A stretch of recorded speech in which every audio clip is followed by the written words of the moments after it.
Hola, hoy me trae este libro, El relámpago de Hayashi Fumiko. Este libro como que me hace ilusión porque, aparte de que es de mi autora favorita, porque este libro está traducido al español pero no al inglés. No suele pasar que haya un libro japonés que se haya traducido al español pero no al inglés. Normalmente siempre se traducen al inglés y si va bien y tiene éxito pues se traduce también al español. Entonces claro, como que tenemos que esperar a ver si les gusta a los americanos y a los ingleses primero, y si les gusta pues ya si eso nos lo leemos nosotros también. Como muy paternalista todo, y esta vez no, es como un orgullo, ¿no?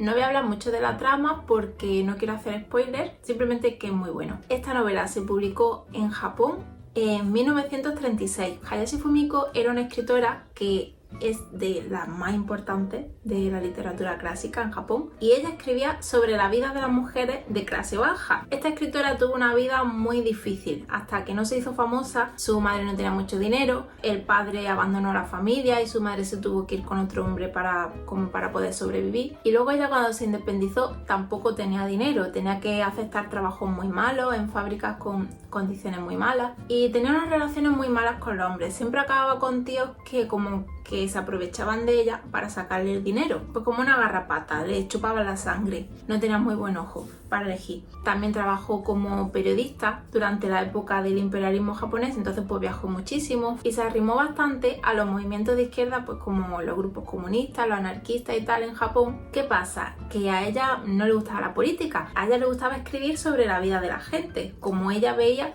que veían las personas, pero no le gustaba hacer propaganda.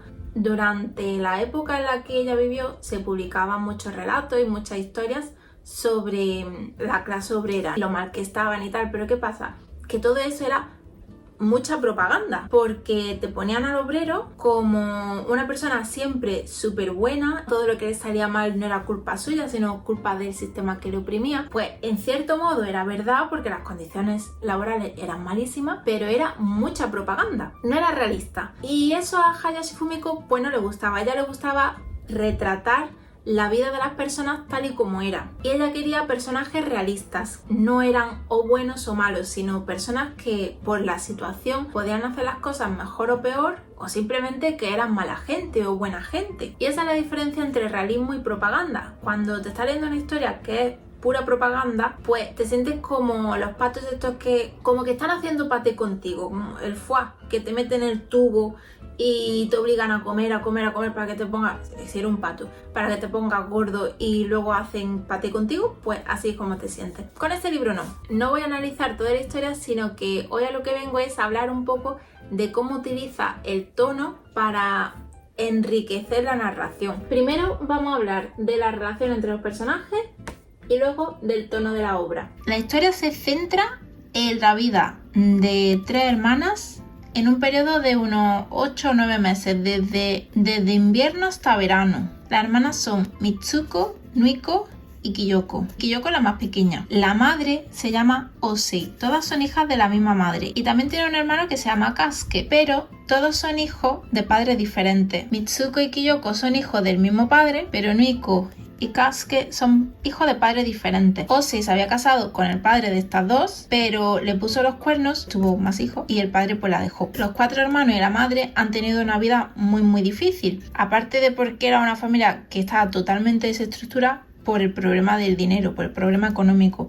Y el padre era rico. También tenemos a Arohei, que es el marido de Mitsuko, a Ryukichi, que es el marido de Nuiko, y a Tsunakichi, que es el pretendiente de Kiyoko, que quiere casarse con ella, y ella lo describe así. Los 4 hermanos tienen personalidades totalmente diferentes y además no se llevan bien. Kiyoko desprecia a todos sus hermanos, Nuiko intenta aprovecharse de ellos, y Mitsuko está perdida en la vida. Es la esposa tradicional que vive para su hogar, para su marido. ¿Cuál es su problema? Que no es feliz, porque siempre depende de un hombre, y los hombres de los que ella depende no se preocupan de verdad de que ella esté bien. En el texto original escriben su nombre con el kanji de luz. Es como una ironía. Intenta brillar y ser independiente y tal, pero no lo consigue. Es como una luz que siempre se acaba apagando. Luego está Nuiko. Ella es mala, es muy codiciosa, es muy avariciosa y se dedica a hacer daño a los demás. No le importa fastidiarle la vida a su hermana si con eso consigue lo que ella quiere. Además, su nombre, Nuiko, se escribe con el kanji de coser. Ella siempre intenta actuar por detrás y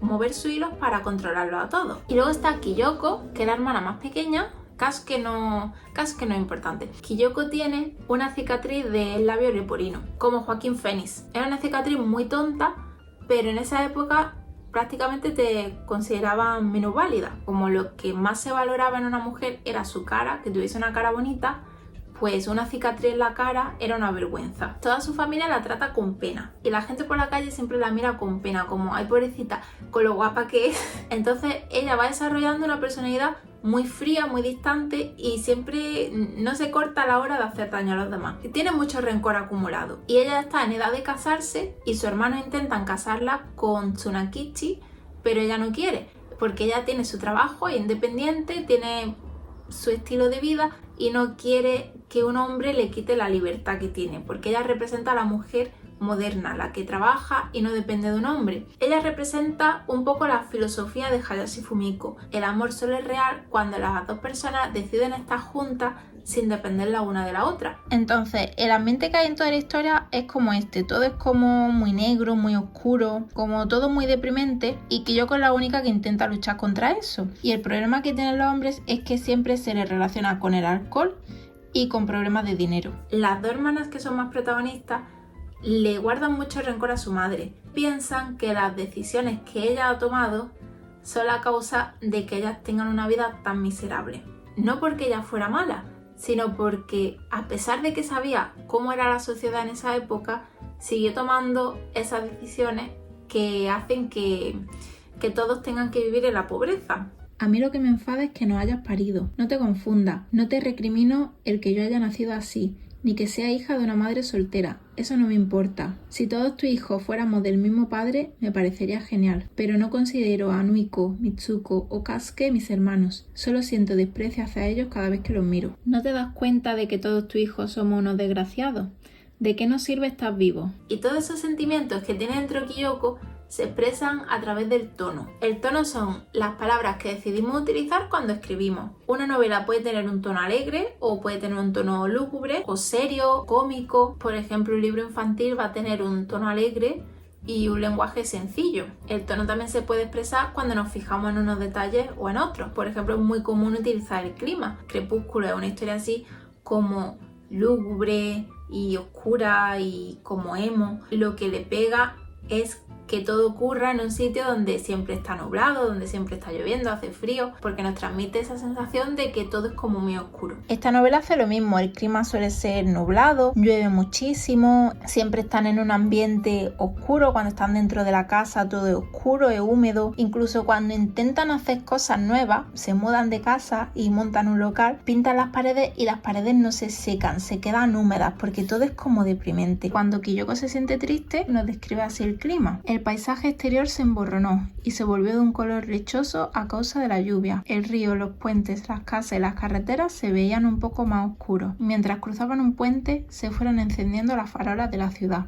como si se despertaran la una a la otra. Kyoko observaba distraída el paisaje que se sucedía ante ella con la mirada vacía y mustia. Veía pasar la camioneta de una panadería, un furgón de reo, un Datsun blanco, los transeúntes empapados y apagados, hacía bochorno en el interior del vehículo y se sentía como si viajaran sobre un fogón. Siempre están en un ambiente muy cargado. El único momento en el que el tono cambia es cuando Kyoko conoce a Minomura. Los ojos del pianista observaban fijamente los melocotoneros en la orilla. Las cigarras canturreaban con tanta intensidad que parecían sacudir la tierra. De vez en cuando se percibía el olor de la hierba mojada. Y llega un momento en el que Kyoko se harta y se revela, como se harta de todo el mundo. Ella quiere salir de todo esto, ella intenta escapar. Entonces hay momentos de la historia que son los momentos en los que Kyoko se revela, que a menudo son los momentos en los que hay tormenta. Nos habla de cómo el cielo está totalmente oscuro y de vez en cuando aparece la luz de un relámpago. Pero enseguida todo vuelve a estar oscuro. Ese relámpago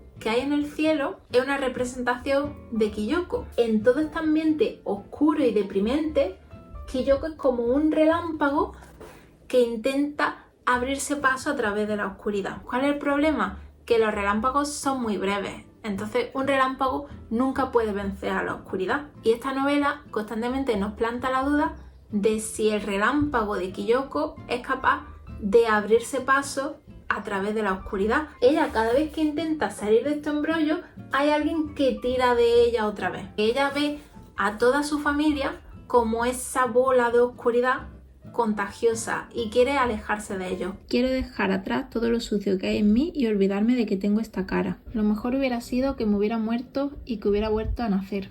Habría sido mejor no haber nacido. Mejor no nacer. No sé, es como esas veces en las que uno intenta que algo le salga bien, pero nunca lo consigue. Y tiene que ser difícil vivir en la miseria y saber que estás en la miseria y no conseguir salir, y que cada vez que intentas salir, tus seres queridos no respeten esa decisión y vuelvan a arrastrarte hacia ella. En lugar de ayudarse entre ellos, se van poniendo piedras en el camino lo uno a lo otro. Es una novela muy triste. Cuando te la terminas de leer y ves a todos esos personajes que en realidad pues dicen ellos mejor no haber nacido, y tú dices pues la verdad es que sí, te queda fatal. Y esto sí me parece de verdad retratar la realidad de la gente de clase baja o la realidad de las mujeres. Esto no me parece propaganda. Y ya está, lo voy a dejar aquí porque me he deprimido. Muchas gracias por ver el vídeo. Hasta luego.